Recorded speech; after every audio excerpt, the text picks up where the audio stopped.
Hello everyone, Mr. Fawcett here, and we are back with another geometry lesson. Today we're going to finish up our lesson on circles, or maybe it'll be the second to last lesson. But we're going to talk about the equations of circles, as well as we obviously know what the graph's like, but how to graph them, maybe if we're given an equation.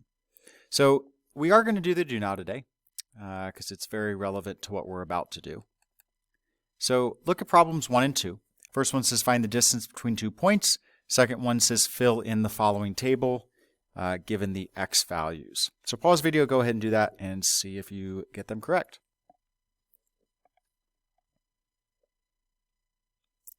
Okay, so we know the distance formula is d is equal to the square root of the quantity x2 minus x1 squared plus the quantity y2 minus y1 squared. So it doesn't matter which points we use for x1, y1 or x2, y2.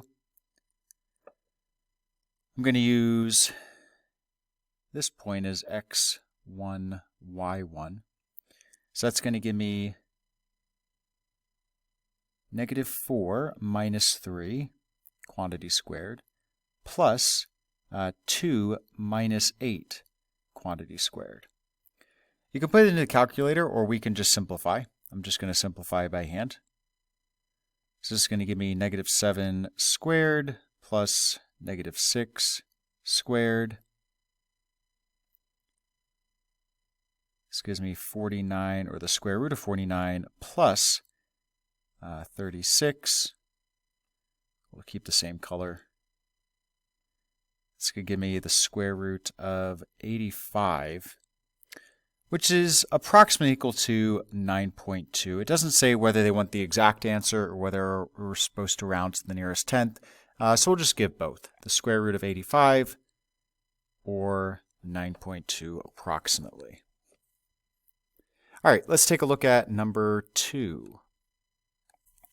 So if we're given an equation here, and we're given the x values, well, we're just going to substitute those in to find the y. So for x is equal to negative 1, I get y is equal to 2 times negative 1 minus 5. This gives me y is equal to negative 2 minus 5. This gives me y is equal to negative 7. So when x is negative 1, y is equal to negative 7. I'm not going to go through all the algebra for the other ones, or all the substitution. We're just going to put the answers up there. It's the same process. When x is equal to 0, y is equal to negative 5. X is equal to 1, y is equal to negative 3. X is equal to 2, y is equal to negative 1. Okay, let's jump into equations of circles.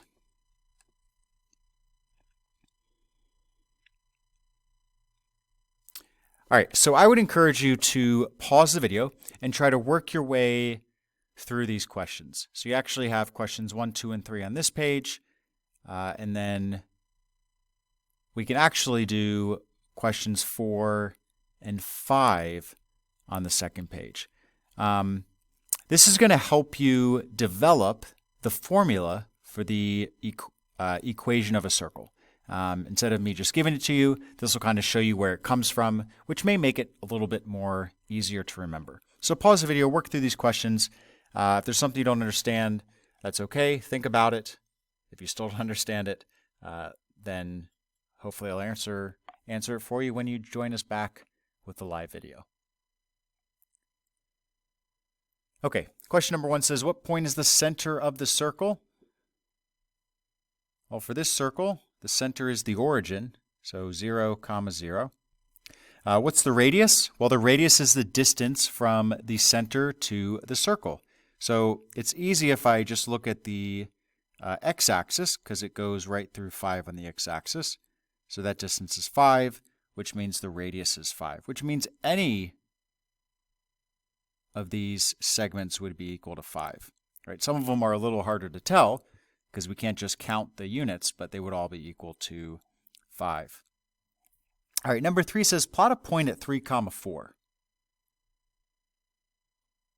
3, 4 up here. We already know what the distance is from the center to this point. We just talked about that being the radius.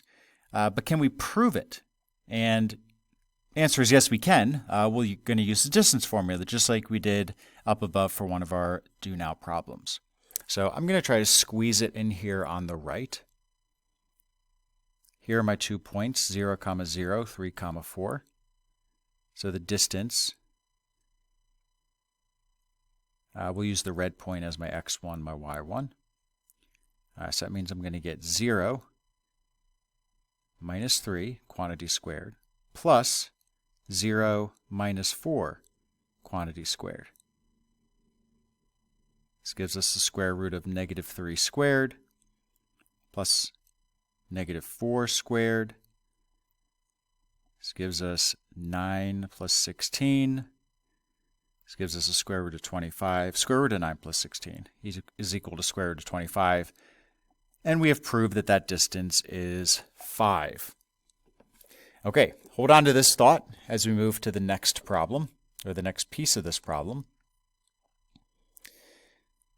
I just showed the work up there for what you would put here. So number 4 says, choose one other point on the circle and find its distance from the origin, which we know we should get 5, but we're just going to do it for another point. We're going to write out the entire distance formula. We will need this to answer number 5. All right, well, your point may have been different than mine. I'm going to choose... I don't have too many options because I want to choose a point that's on a set of coordinates, or on the corner of a box here, so my coordinates are integers. I'm going to choose this point, negative 4, negative 3.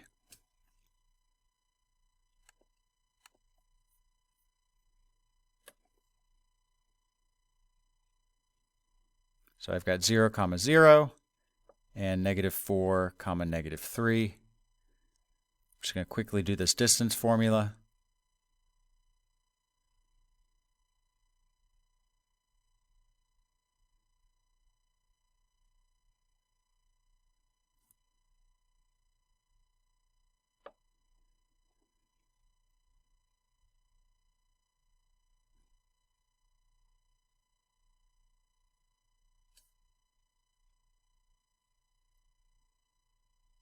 Okay, and again, we know what the answer should be. We're just proving it using the distance formula. Now here's where we start to kind of look at what's the formula for a circle. We've just looked at the distance between 2 points on the circle. So 5 says, what were some of the similarities between the distance formula equation you used in number 3 and the one you used in number 4, besides the fact that the distance was the same? Well, let's rewrite that. For the one before, I had distance is equal to the square root of 0. Let's see, was the point 3, 4 or 4, 3? Let me just scroll up here. 3, 4. Oops, there we go. So I have 0 minus 3, quantity squared. So we're comparing this formula and this formula right here.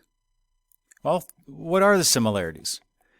Well, same equation, and one of our points was the same, right? The origin stayed the same. We were changing another point on the circle. So we could think, what if I wanted to prove that the distance or the radius was 5 for any point on the circle? Well, I would have to keep the origin the same, right? Because the radius starts at the origin. But then I would use an x or a y, right, for the other point, because I don't know what it is. There's an infinite number of points on the circle. So if I want to come up with a general equation,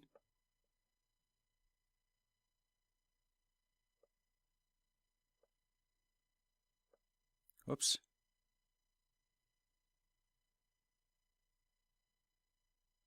A general equation for any point on the circle, or to prove that the distance from any point on the circle to the center was 5, well, I'd have the distance is equal to the square root of 0 minus x, quantity squared, plus 0 minus y, quantity squared. Right, and as long as a point, as long as an x and a y work with this equation, we would know that the distance is 5 from the center, or from the center of the circle.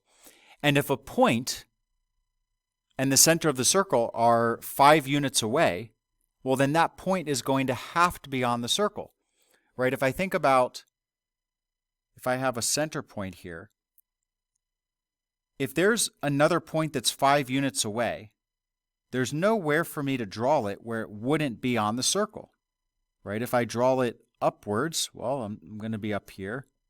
If I draw it this way, it's going to be here, right? And slowly but surely, I would start to fill out a circle. Let's make it a little better by connecting all of those points, or at least getting close. And again, if you think about starting at the center, if you have to travel in a certain direction 5 units, you're going to be on the circle. Which just means that in this equation, any x and y that I substitute in, it is going to be a point on the circle.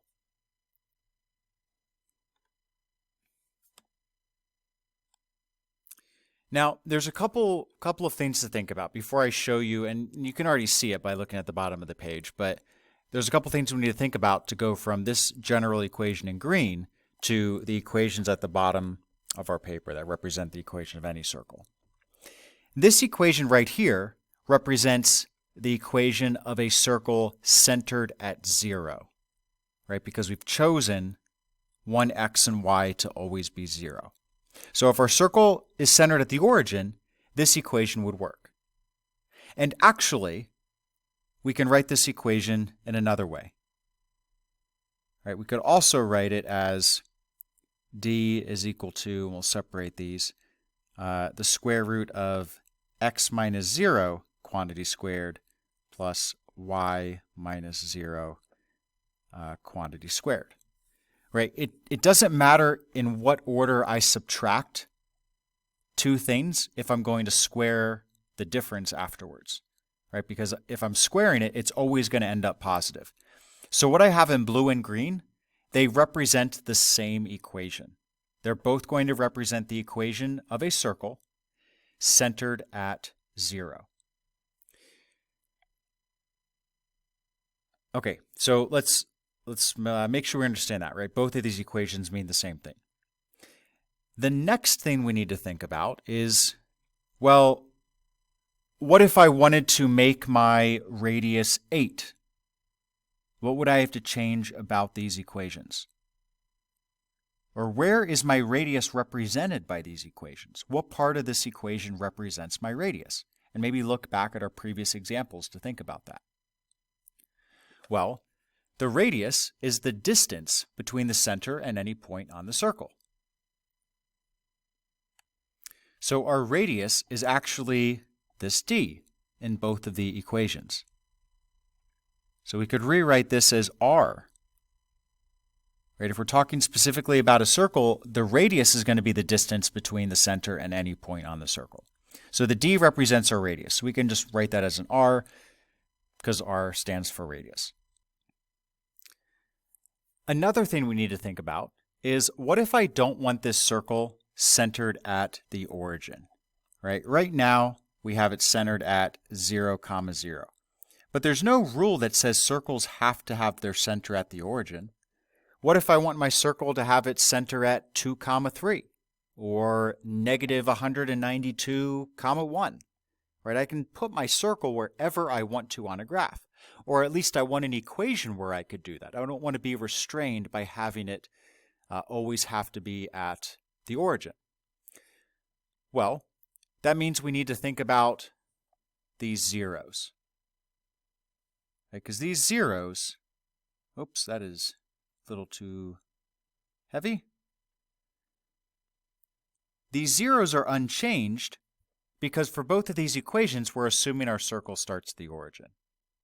Well, if I want it to be able to start from anywhere, I need to get rid of these zeros and use some variables because I want the center to be able to be anywhere. So instead of 0 and 0, the variables they use in a circle equation are h and k.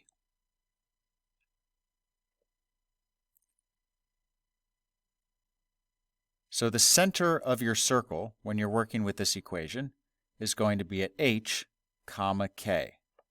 That point would be the center based on this equation. So whatever numbers are in those spots, that would be the center. Now again, green and blue, same equation. Doesn't matter whether I do h minus x and then square it or x minus h and then square it. Same thing with my k and my y's. It's going to come out to be positive. So it doesn't matter which way you see it. Generally, though, you will see it written as I have it in blue. So we're going to stick with that one. For now, let's rewrite that. Our general equation is r is equal to the square root of the quantity x minus h squared plus the quantity y minus k squared. So r represents the radius of the circle.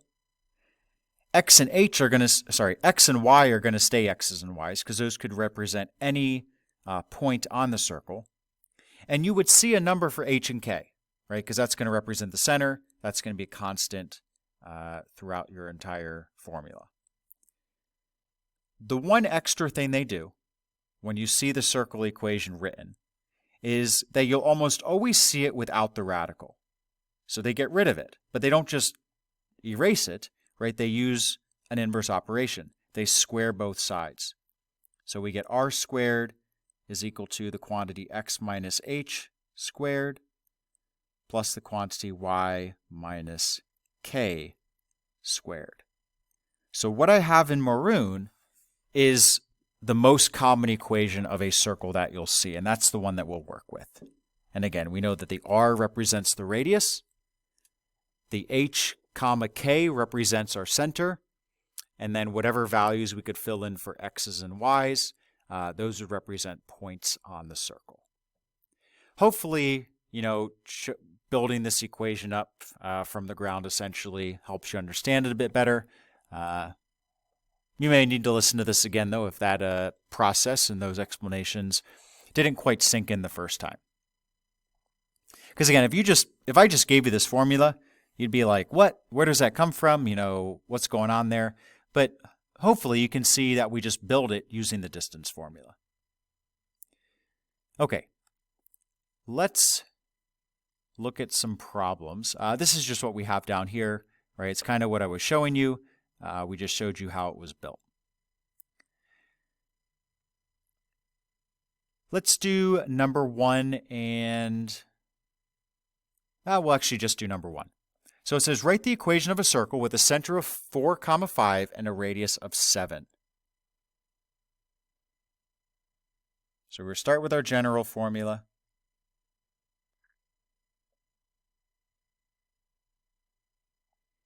And substitute those numbers where they need to go.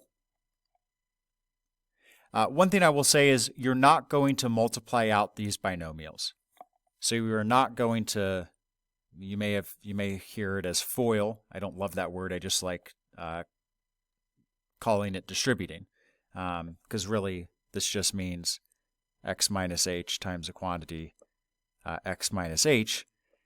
You're not going to do that, right? You're going to leave it as x minus a number and then quantity squared. So pause the video, see if you can substitute in, and we will go from there. Okay, well, our radius is 7, so I'm going to get 7 squared over here. The h is going to be 4, the k is going to be 5 for my center. So I get x minus 4 quantity squared plus y minus 5 quantity squared. Now, the only thing we're going to simplify is this 7 squared. So we're going to get 49 is equal to the quantity x minus 4 squared plus the quantity y minus 5 squared. And that would be how you would see this formula or see this equation of a circle written. Okay, we're actually not going to do any of the others. Because we have another part of this lesson to do, I don't want to take up more time doing these questions. So we'll do those in class. I do want to talk about graphing a circle. Let me make this a little smaller. So we've talked about how to write the equation of a circle. Now we're going to talk about how to graph a circle if we're given an equation. Well, here's an equation. x plus 1 quantity squared plus y minus 2 quantity squared is equal to 25. Well, we can identify the radius and the center from this equation. Go ahead and do that before I just give it to you. What's the radius? What's the center?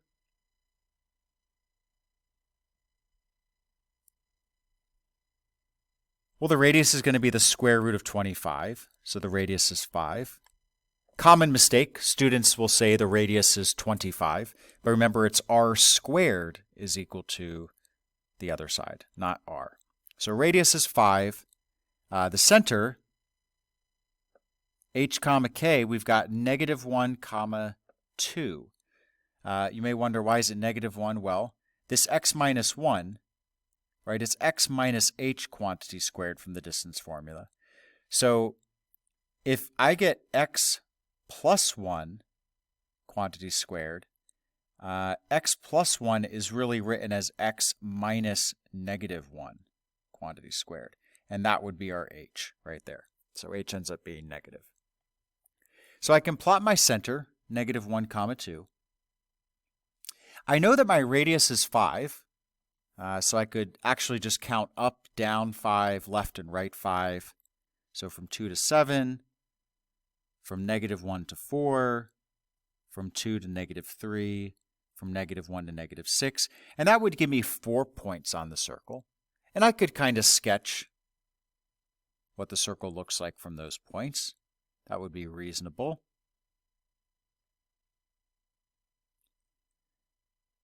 But you may be asked to find some other points, right? And we're just going to practice doing that now. So I give you a table of values. When x is equal to 6, what is y equal to? When x is equal to 4, etc. So pause the video, see if you can fill in that chart completely. That's my hint. Fill in the chart completely, because your first answers may, well, there just may be more to them. And we'll talk about it, but that's a little hint. And then answer the question, is the graph of a circle a function, y or y not? Okay, we're not going to do all of these. I will give you the answers for all, but we're just going to work through the algebra for 1 or 2 of them. Let's look at, we'll look at it for 2. We'll look at it for 2 and 4. So we're going to look at it for these 2 values here. We're actually first going to do 4. So if I substitute in 4 for x,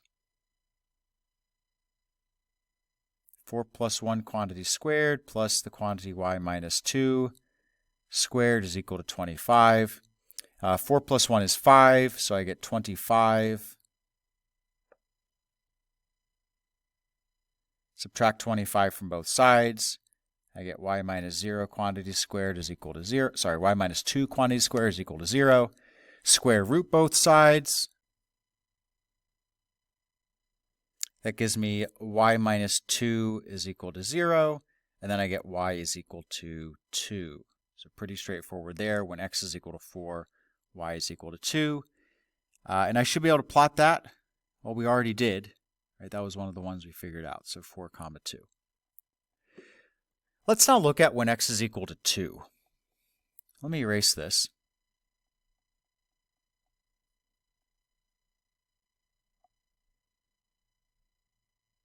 Just going to make a substitution here. Instead of 4 for x, I get 2 for x. That's going to give me 9 plus the quantity y minus 2 squared is equal to 25. Subtract 9 from both sides. And now, when I take the square root of both sides,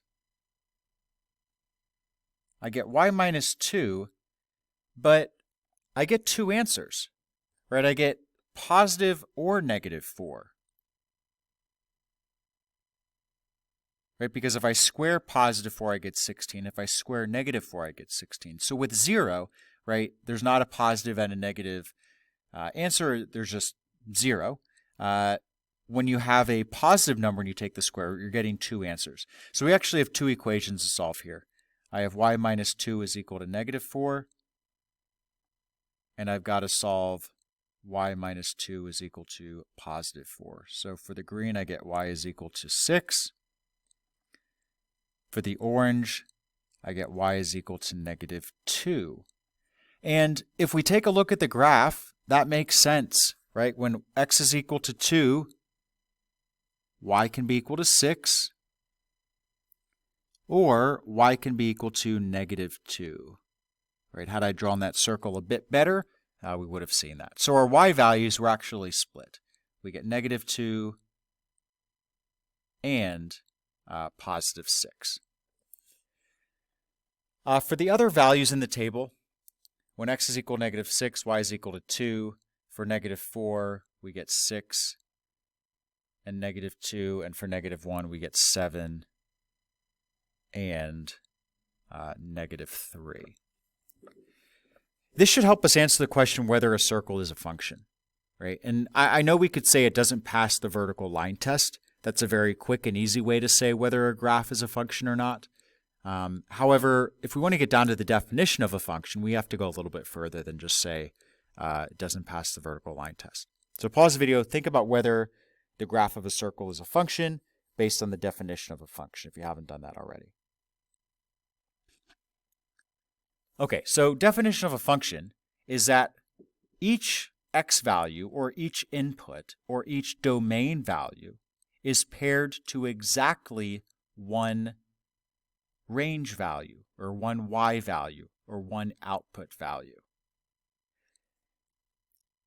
Because we have values of x, right, like 2 is paired or mapped to both negative 2 and 6, that automatically makes this not a function, right? Because there's an element in the domain that's mapped to multiple elements in the range, and that's not allowed for a function. So no, because there are x values mapped to multiple